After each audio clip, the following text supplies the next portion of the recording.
What's up, everyone? Hopefully, you're doing amazing out there. I'm excited to come at you live and talk about what I think is a pretty important topic today. The idea of the one thing that you can do right now that's probably preventing you from being successful. And I can tell you, many of us do it just on accident. So, the biggest thing that I think we want to think about in marketing is essentially relationship building. Marketing is essentially taking another human being and convincing them that you're not a scam artist, that you're someone worth following, and that you're someone that they can believe in, which ultimately establishes leadership in their eyes for you. They feel like they can follow you. They feel like they want to connect with you. They feel like you're someone worth paying attention to. Now, the biggest problem I think a lot of people have is they start thinking about how they want to talk about how much better they are than people, about how much they're ahead of people. When you see business coaches post, it's like, well, here's how I build this $1 billion strategy. Here's how I work from my laptop for 7 minutes a day and I make $10 million a year. They put out these outlandish claims that are completely unrelatable to any other human being. And the problem with that is when you put out outlandish claims, even if they're possibly true, which I mean, 95% of them aren't, let's be real. If you put out these outlandish claims and you're trying to speak to a market that's not at that level yet or not even close to that level, that market's going to see what you're doing is completely out of reach and they're not going to want to be part of what you're doing. Let's take the Fit Pro world, for example. If all you're doing is posting pictures of your six-pack abs and chilling on the beach and doing all these things already in shape, it's hard for someone to relate to you. They're going to say, well, he does that for a living. All he does is work out. Of course it's easy for him. It's hard for me because I have work, I have family, I have this, I have that. They're going to start creating all these generalizations and rationalizations as to why what you're doing wouldn't work for them because what you're doing works for you because you're essentially, quote unquote, perfect. And this is the problem that I want to pay attention to here. If you consistently talk about how you're in a position to be perfect, if you're consistently talking about how you're amazing, doing awesome, and all these things are great, you become unrelatable. And ultimately with people, we want to be relatable. If we can be relatable, they'll want to connect with us because they'll feel like we get them. They'll feel like we can solve their problem. They'll feel like we've been where they're at. And so the way we want to establish this, number one, is we ultimately want to define and decide what our story is. Typically, if we're in the coaching world, our story today or yesterday is where our clients are at today. And so we want to go back and think about our story. What specific parts and segments can you use to speak to your clients in your marketing, in your content you put out on a daily or weekly basis or however often you do it?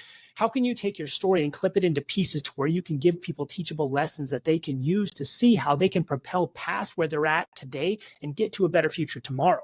But you want to make sure that these things that you're teaching them are things that are going to allow them to put one foot forward. Because if you teach them something that's like, okay, here's how you get six-pack abs and here's how you meal prep for 17 hours a day, they're not going to be as interested in it because it seems hard. But if you say, hey, here's how you can reduce belly fat by 1%, by just 1%.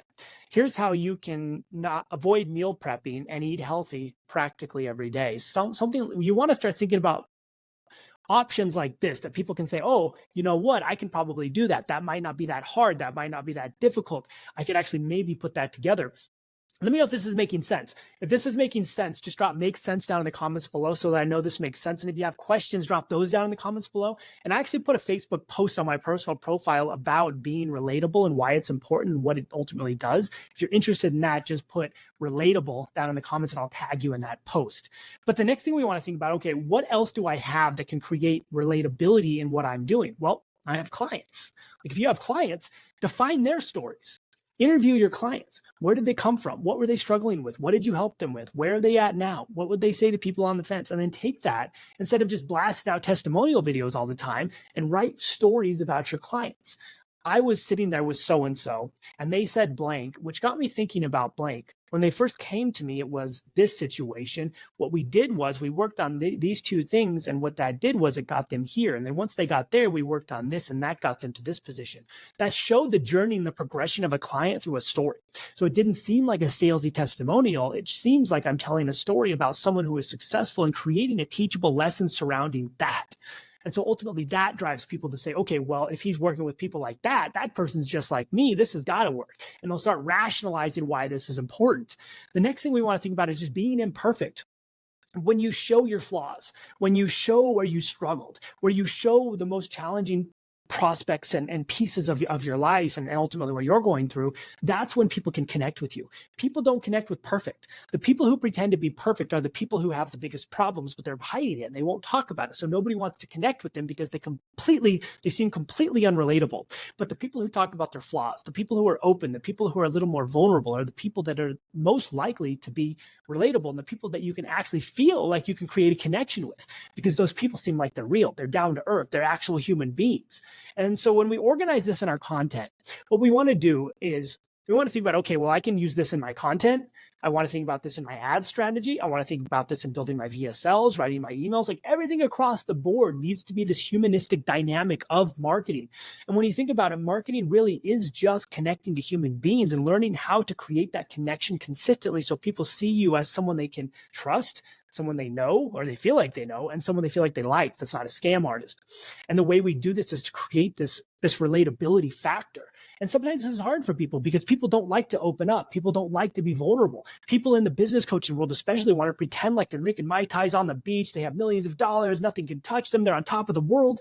But everybody knows it's all fabrication. Everybody knows it's just a bunch of lies. And ultimately, nobody wants to connect with you because you're so far off and so difficult to actually relate to. But if you talk about how hard, even if you are in that position and you're doing great, you want to talk about how hard it was building it, how much you struggled. You want to talk about what you're struggling with now, how hard it is to build staff, how hard it is to save your own time, how hard it is to do these different things, and ultimately what you're doing in order to progress and propel yourself to the next level. Because that gives people a reason to follow you. That gives people a reason to say, wow, that's a good lesson. I want to learn more about that. I want to follow this person. I'm going to send them a DM. I'm going to send them a message. And I'm going to see how we can potentially possibly work together. I call this permission-based marketing because what happens is you give people the permission that they need to give themselves to actually interact with you, engage, and ultimately buy your services at some point rather than forcing them to engage and forcing them to want to buy your services.